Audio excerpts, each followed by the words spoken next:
Hello, I'm Sana Khan and you're watching MediCircle. Today we have with us Sri Deshmukh. He is an ISSA certified trainer and nutritionist at the Fit Problem. Please welcome him to our show Rendezvous on Personal Trainer series. Hi Sri Harsh, how are you? Hello, hi. I'm doing very well. How about you? We are fine, thank you.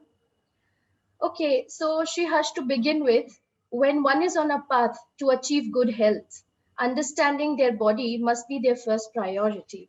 How, according Mhm. to you, fitness affects health? See, I think fitness is can be understood in many ways.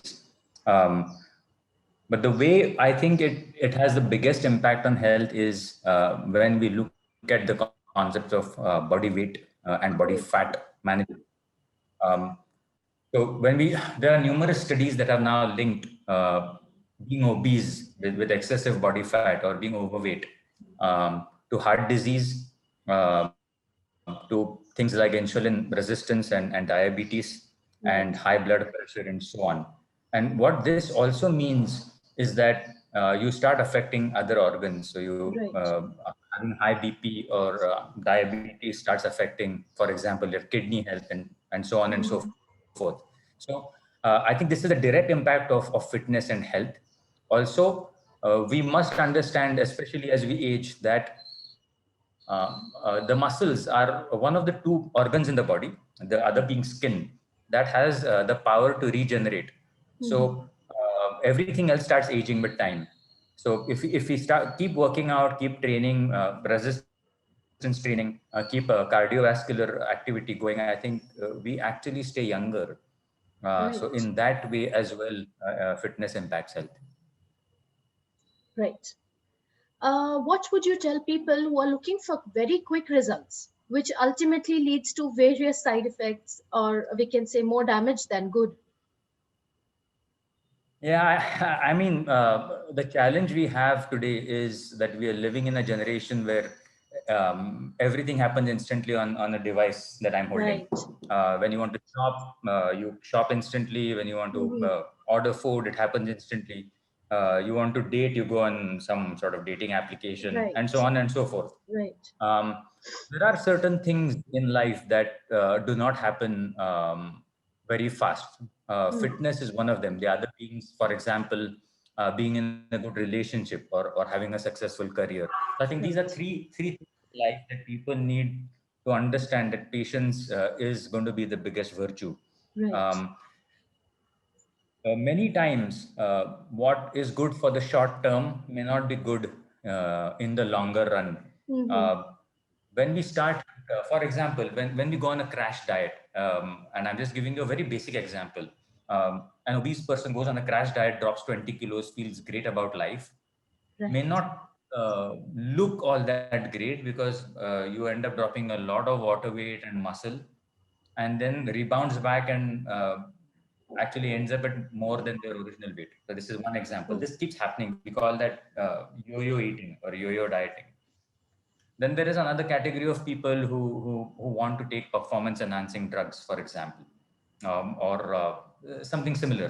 I think that is a subject which I don't want to address specifically, but I want to Mhm. bring that up because the younger generation must understand that health and fitness is at least a 40-year game and not a 4-month game.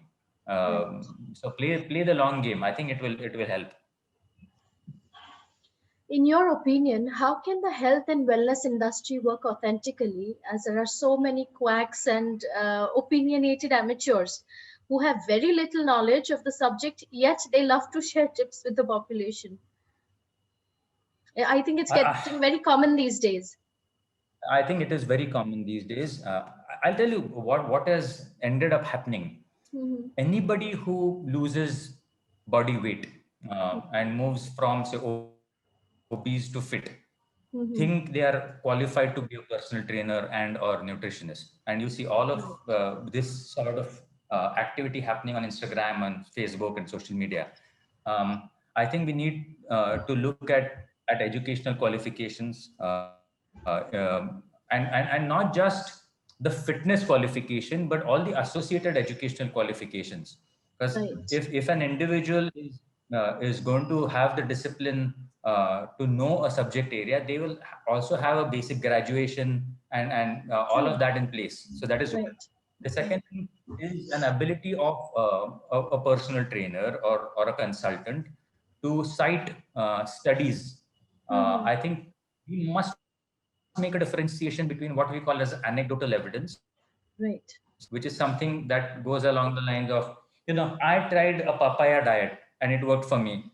So I will say that it will work for everybody. It may not, and most likely it will not. So this is anecdotal evidence. What is true for me may not be true for like hundreds of people.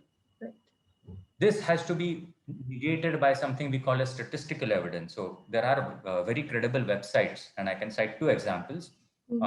For everything related to nutrition, workouts, supplements, there are two. Second is called examine.com. I think these provide a lot of studies which are based on research.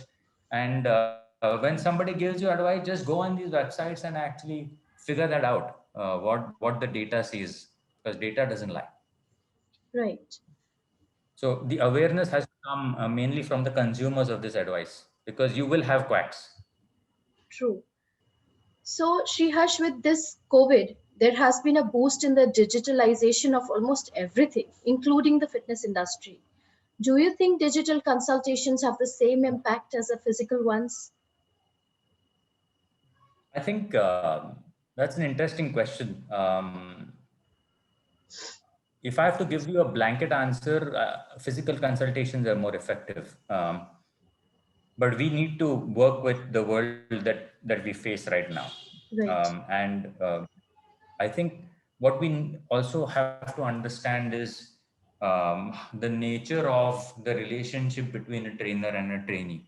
When you work with somebody remotely, I think we have to be in touch much more often than if you meet that person face to face. So one of the things that happens is that this then becomes your working tool, the smartphone. I have got trainees who are working out and consulting with me in the US and in the UK. So it helps if they bring motivation levels into the engagement, because for me sitting here, the job of motivating somebody so far away is difficult. So the other side has to understand is that if a digital training program has to work, you have to bring motivation to the table as a trainee. Then as a trainer, I need to ensure that I am available 24/7 because of time zone differences. People go out and wonder what to eat. They send me messages, hey, I'm in a restaurant. This is the menu. What should I choose? You have to be able to provide that input as and when it is needed. So that is a little challenging to manage. So yes, more availability, increased communication, and in-depth knowledge of the field. I think that is where all of these the quacks, as you call them, will struggle. Thank you so much, Sriharsh, for coming to our show and sharing your valuable time and insights with us at MediCircle. It has been a pleasure having you on the show. No worries. Same here.